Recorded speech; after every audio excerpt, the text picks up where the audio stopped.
Ձեռք բերեք իտալական նրբագեղ ու բարձրակարգ սալիկների նշված տեսականին, վճարելով բացառիկ 4400 դրամ 1 քառակուսի մետրի համար։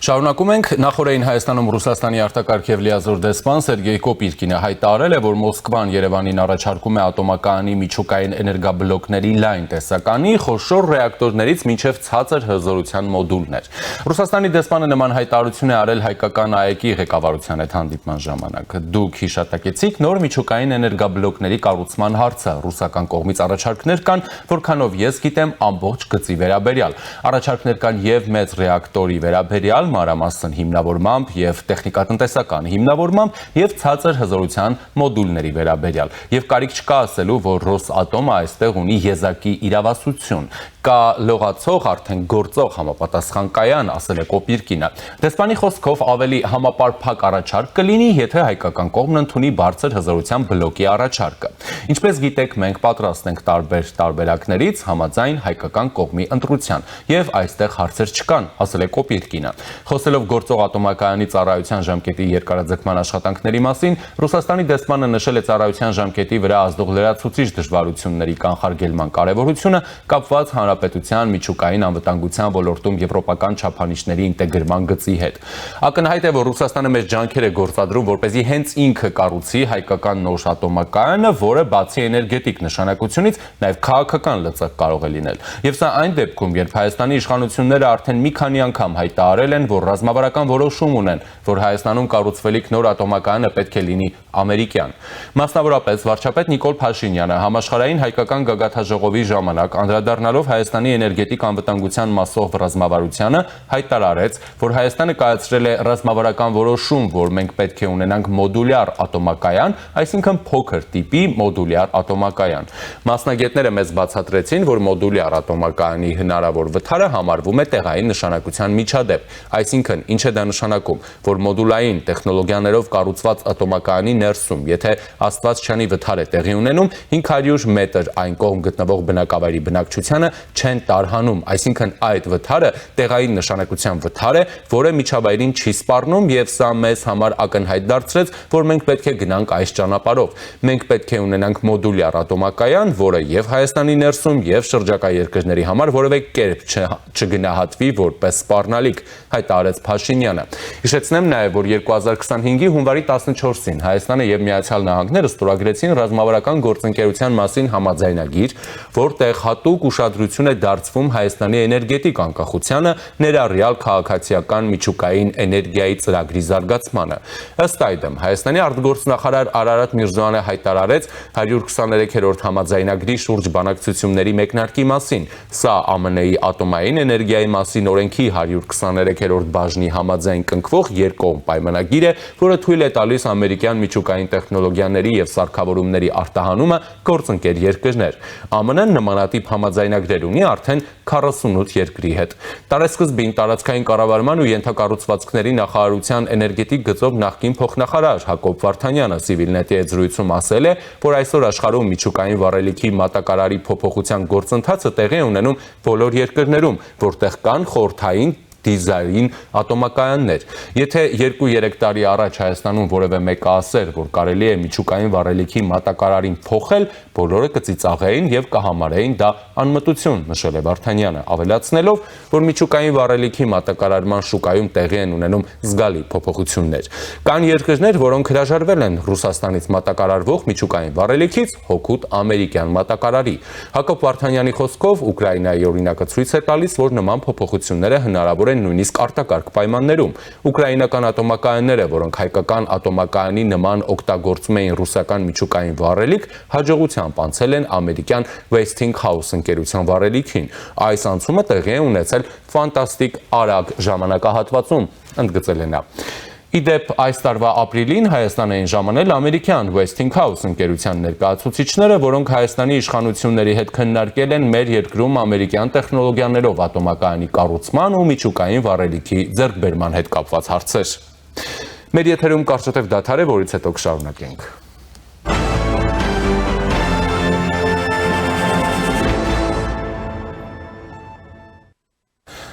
Եվ այժմ զրուցելու եմ Հայատոմ ատոմային էլեկտրակայանների շահագործման հայկական գիտահետազոտական ինստիտուտի տնօրեն Վահրամ Պետրոսյանի հետ։ Ողջույն, պարոն Պետրոսյան, շնորհակալություն մեզ միանալու համար։ Պարոն Պետրոսյան, ես ներկայացրեցի նոր ատոմակայանի շուրջ տարբեր ամիսներին տեղի ունեցած զարգացումներ եւ այլն։ Նախ ասենք նրանից, թե ինչ փուլում է նոր ատոմակայանի գործընթացը, հա, ուր ենք հասել։ Նոր ատոմակայանի գործընթացը, ասենք, որ ռուսական կողմը ժամանակին տվել էր տեխնիկա-էկոնոմիկական հիմնավորման փաստաթղթերը եւ մոտ նույնպես հենց 3 չառաջ օր ամերիկյան կողմը նույնպես ուներ այդպիսի առաջարկ, վերջնական հաշվետվությունը ներկայացրեց հայկական կողմին։ Եվ ինչ սկզբունքով է կատարվելու մեր ընտրությունը։ Ընտրությունը դեռևս չի կատարվել, պետք է այդ բոլոր փաստաթղթերը շատ ուշով հետաքրքիր պետք է նայել եւ նոր դրանից հետո ուրեմն կատարել կան նաեւ գործընթացներ, որը ներկայացվեց նույնպես հայկական կողմին, դա ուրեմն շինհրապարակի ուրեմն վիճակի գնահատումն է, ջրային ռեսուրսների գնահատումն է, ճանապարհների գնահատումն է եւ այլն։ 1 կիլովատի արժեքը շատ կարեւոր է, դրա ուրեմն գնահատումն է, բոլորից հետո տեխնոլոգիաների մանրամասնությունները մեր կողմի, հայկական կողմի մասնակիցներին հետաքրքրում, այդ դրանց մեջ խորանալ լրիվ հասկանալն է, որ դրանից հետո մենք երևի թե կարողանանք առաջարկություններ անել։ Իսկ ո՞րն է գլխավոր հարցը, արդյունավետությունը եւ անվտանգությունը։ Այո, այսօր մեր առաջի խնդիրը որ դրված է, թե այդ բլոկների այն բլոկը, որը պետք է կառուցել, առաջին անվտանգությունը միշտ մնում է առաջնային հերթին, դրանից հետո ինչ զորության բլոկ է, որը համահունչ լինի Հայաստանի Հանրապետության էլեկտրական ցանցերի հետ, նա այդպես եւ նաեւ արժեքը։ Արժեքը 1 կիլովատի արժեքը։ Շատ լավ, իսկ մասնագիտական կողմնորոշումը ձեզ ուր է տանում, որ կողմ։ Մասնագիտական կողմնորոշումը մենք Հայաստանում շահագործում ենք ջուր-ջերմատարով էներգետիկական ռեակտորներով էներգոբլոկ, որը 60-ական թվականների վերջի մշակում էր սովետական միության օրոք, եւ մեր ունեցած կադրերը, որ այսօր շահագործում են, լավ տիրապետում են այդ կարգի ռեակտորներով էներգոբլոկների եւ մենք ցկտում ենք, որ մոտ լինի, որովհետեւ կադրերի հարցը շատ խիստ է դրված։ Այսօր կադրերի հարցով համալրել սրենտափոխություն պետք է կատարվի։ Այս դրան կարևոր հարցեր են, որ այդպիսի մոտեցում կա։ Թե չէ օրինակ վերցնենք օրինակ արագ նեյտրոններով ջերմային հեղուկ մետաղական ջերմատարով 600 մեգավատ բլոկոր մենք համարում ենք ամենալավը մեր ցանցերի համար, այդպիսի բլոկ օրինակ Ռուսաստանում կա, բայց դրանք հեղուկ մետաղական արագ նեյտրոններով ռեակտորներ են, որը մենք չենք շահագործել եւ չենք ուզում դա։ Որ մենք փորձ ունենք։ Հասկանում եք, այդ տեսակետից ուրեմն մենք հագում ունենք, նո անձամբ ինքս հագում ունեմ ավելի շատ ցածր հզորության 2 բլոկ, բայց որը լինի ջուր-ջերմատարով էներգետիկական ռեակտորներ։ Այսինքն ամերիկյան առաջարկին է հակված։ Չի կարող ասի ես ամերիկյան առաջարկին, որովհետև այստեղ լուրջ կողմնորոշում միանշանակ չի կարելի ասել այդպես, որովհետև այնտեղ էլ կան հարցեր, օրինակի համար, եթե այնտեղ կա Westinghouse-ի AP 300 մեգավատ, որը ունի 1 շոկե գեներատոր, ես անընդհատ մտածում եմ, թե այդ նախագծողները օրինակ ինչի համար չեն կատարել 2 շոկե գեներատորներով, որը մի քիչ թանկ ստացվել, բայց դա շատ ավելի լավ բլոկ կներ։ Այ ենթադրենք, չասեմ ամերիկանի, այդպիսի բլոկ 2 հատ մենք կառուցեինք, 2 հատ, դա շատ լավ կլներ, 600 մեգավատ հզորության, բավարարած կլնենք ամեն ինչով։ Կա նաև այլ տարբերակ, որը իհարկե քաղաքականություն, մեծ քաղաքականություն կա ատոմակայան Հայաստանի Հանրապետությունում կառուցելու, ընդհանրապես որտեղ ում առաջարկները պետք է ընդունել, դա նաև քաղաքական խնդիրներ պետք է ճիշտ պատասխանել։ 1200 մեգավատանոց բլոկները, որ ռուսական կողմում այսօր կառուցվում է տարբեր երկրներում, եւ Ռուսաստանում, եւ Եգիպտոսում, Հնդկաստան, Չինաստան, այդ բլոկները կառուցվում է, նաև Իրանում, այդ բլոկները նետադրեն կառուցվեն այնպիսի պայմաններով, որը կես օգտագործողը մենք լինենք, կեսը ուրիշը լինել, այդպիսի առաջարկություններ կարելի է նայել, խորանալ, մի քիչ այստեղ ջրային ռեսուրսների հարց կա, քանի որ նոր միջուկային էներգոբլոկը պետք է կառուցվի գործող էներգոբլոկի հարևանությամբ, այդտեղ պետք է ջրային ռեսուրսներն ճիշտ գնահատվի, որ նոր առաջընթաց տրվի այս հարցերին։ Համենայն դեպս ոնց որ մոտենում ենք այդ խնդրին ոնց որ մոտենում ենք եւ կառավարությունը կներկայացնենք, կառավարությունը իր վերջնական որոշում կկայացնի, որը առաջիկա ամիսներին չլինի 100%։ Իսկ երբ կունենանք վերջնական որոշում։ Կարծում եմ վերջնական որոշումը այն խնդիրները, որ այս վերջի ժամանակներս քննարկում ենք, կարծում եմ, որ տարօրինակ չտվա, միշտ ասում ենք տարվա վերջ կամ եկող տարվա սկզբներին։ Իմ գնահատականն է դա։ Իմ գնահատականն է։ Գործող ատոմակայանը, որը հիմա եթե չեմ սխալվում, կանգնել է էլի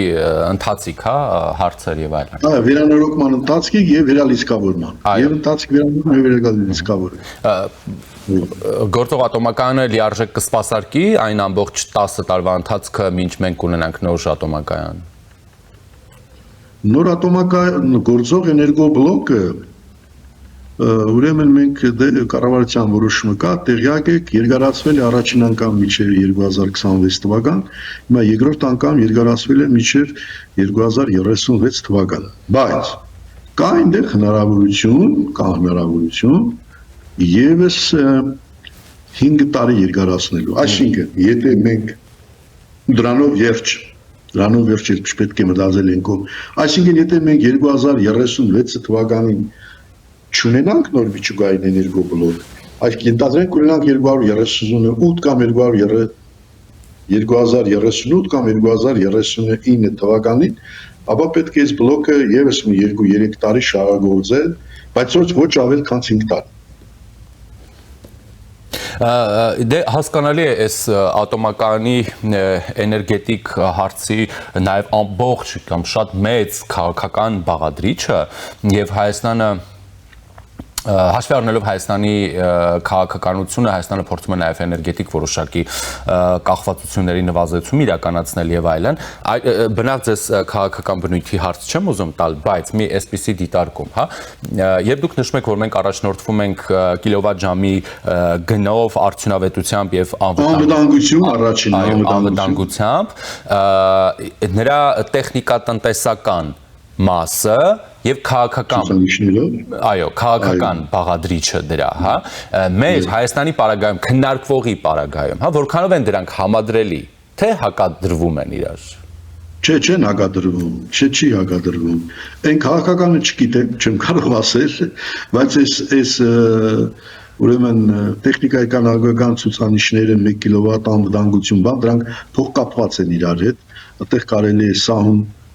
է սահուն որոշում կայացնել հասկանալով, կարելի է դա։ Բավականին ճիշտ կարելի է գնահատել ու ներկայացնել մեր կառավարության։ Շնորհակալ եմ, շնորհակալություն մանրամասների համար։ Սիրով, ես եմ շնորհակալ։ Զրուցակիցս Հայատոմ ատոմային էլեկտրակայանների շահագործման հայկական գիտահետազոտական ինստիտուտի տնօրեն Վահրամ Պետրոսյանն էր, ես Ժիրայր Ոսկանյանն եմ, մնացեք առաջինի հետ, այժմի համար այսքանն ենք նախատեսել։